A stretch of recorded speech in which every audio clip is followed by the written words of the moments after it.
जैसे ही बाबा साहब भीमराव अंबेडकर जी का नाम आता है तो कहते हैं कि ब्राह्मणों ने उनके साथ शोषण किया, ब्राह्मणों ने उनके साथ छुआछूत करी, ब्राह्मणों ने उनको पढ़ने नहीं दिया। यानी जैसे ही बाबा साहब का नाम आएगा यानी ब्राह्मणों में और दलितों में वैमनस्व की जो छवि है वो तुरंत हमारे मन में आ जाती है। ठीक है, ये आधा सच है, लेकिन आधा एक और सच है जो किसी ने हमको नहीं बताया। बाबा साहब भीमराव अंबेडकर दलित थे, लेकिन अंबेडकर टाइटल एक ब्राह्मण टाइटल है। ये टाइटल बाबा साहब भीमराव अंबेडकर को किसने दिया? बाबा साहब भीमराव अंबेडकर के पास जब पढ़ने के लिए पैसे नहीं थे, धन नहीं था, संपत्ति नहीं थी, संसाधन नहीं थे, तो वो लंदन पढ़ने कैसे गए? उनको फंडिंग किसने दी?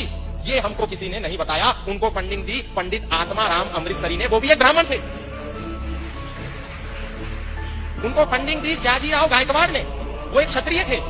उनको फंडिंग दी छत्रपति शाहू जी महाराज ने। जब उन्होंने वहां से लौटने के बाद सोचा कि मैं अपना एक अखबार निकालता हूं, तो उसका नाम था मूक नायक, लेकिन अखबार को निकालने के लिए पैसा नहीं था। इसने पैसा दिया, छत्रपति शाहू जी महाराज ने दिया। अखबार को निकालने के लिए अनुभव नहीं था, उसका पहला संपादक कौन बना? पंडित आत्माराम अमृतसरी बने, ब्राह्मण थे। लेकिन हमें नहीं बताया गया। भीमराव अंबेडकर जी को अंबेडकर टाइटल, ब्राह्मण का सरनेम किसने दिया? उनके ही एक टीचर ने दिया जो कि ब्राह्मण थे। ब्राह्मण को गाली देना बहुत आसान है, लेकिन समाज को जब तक हम यदि सत्य नहीं बताएंगे तो फिर ये समाज ब्राह्मणों को गाली देता रहेगा और इनका मुंह कोई बंद नहीं करेगा। हम सारा हिंदू समाज बाबा साहब भीमराव अंबेडकर का जितना सम्मान करता है उतना कोई नहीं करता, लेकिन समाज को सत्य बताने की भी आवश्यकता है।